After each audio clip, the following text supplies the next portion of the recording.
حجة الله شكوانا إليك، يا حجة الله شكوانا إليك، أدركنا أدركنا لبيك لبيك، أدركنا أدركنا لبيك لبيك، يا حجة الله شكوانا إليك. کیسے امام زمانہ کے پاس جاؤں؟ کیا لے کے جاؤں امام کے پاس؟ آیت اللہ بہجت سے کہا کسی نے کہ آقا درس اخلاق کو بڑھائیں. کہا ہم نے اپنے استاد سے کہا کہ درس اخلاق کو بڑھائیں آیت اللہ قاضی کو. تو انہوں نے کہا کہ جاؤ مسجد سہلا، جو دیکھو صبح کے مجھے بتا دینا. گئے، دوسرے دن آئے، کہا کیا دیکھا؟ کہا میں نے دیکھا کہ مسجد سہلا، آپ کو پتہ ہے امام سے منسوب ہے مسجد. کہا میں نے دیکھا مغرب میں بڑا رش ہے، بہت لوگ تھے. مغرب عشاء نماز پڑھی، ہلکے ہلکے رش کم ہو گیا. کم ہوا رات کے پہر میں کچھ بوڑھے تھے جو قنوت میں تہجد کی دعائے جوشن کبیر پڑھ رہے تھے. خلصنا من النار یا رب. ہم تو صرف رمضان میں پڑھتے ہیں، وہ بھی پھونکنے کے لیے. ہاں حقیقت یہی ہے.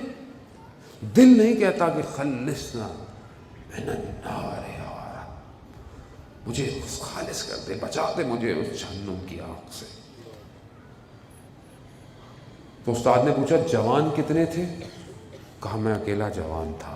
آیت اللہ بہجت نے کہا تم جوانوں کا اضافہ کر دو، میں درس کو بڑھا دوں گا. جوان کہاں ہے؟ کہاں مولا کے حرم میں قنوت میں تہجد کی ہم دعائے ابو حمزہ عثمانی پڑھ رہے تھے. ہم نے دیکھا ایک جوان آیا، اس نے دعائے ابو حمزہ پڑھنا شروع کی اور اتنی رکت تھی کلیے میں اس نے پوری دعا کو پڑھا. آج ہماری نماز ختم ہوئی، اس شخص کی چلا گیا. ہمارے استاد نے کہا کہ جانتے ہو وہ کون تھا؟ ہم نے کہا نہیں. کہا وقت کا امام تھا، وقت کا. کہا استاد ہم کب وقت کے امام کو درک کر پائیں گے؟ کہا بہت محنت کی ضرورت ہے. کچھ کہ بہرحال آیت اللہ عثمان نے محنت کی.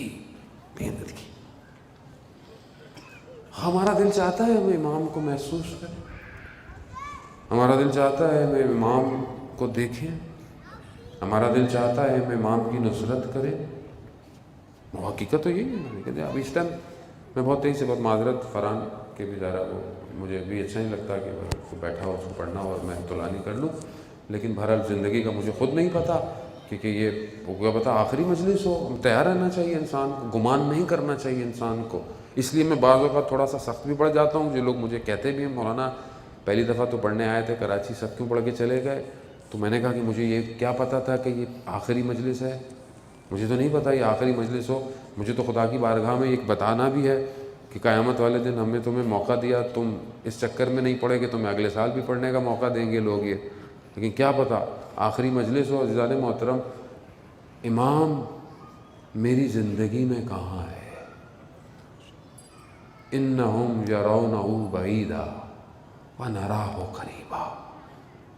دعا ہے کہ وہ آپ کو دور دیکھتے ہیں مگر میں آپ کو قریب دیکھ رہا ہوں. کہاں ہے امام؟ ہم کہاں ڈھونڈتے ہیں امام کو؟ 24 گھنٹے میں امام کہاں ہے؟ ہفتے میں کل جمعہ ہے، ہفتے میں ایک دن امام کا ہے. امام کہاں ہے؟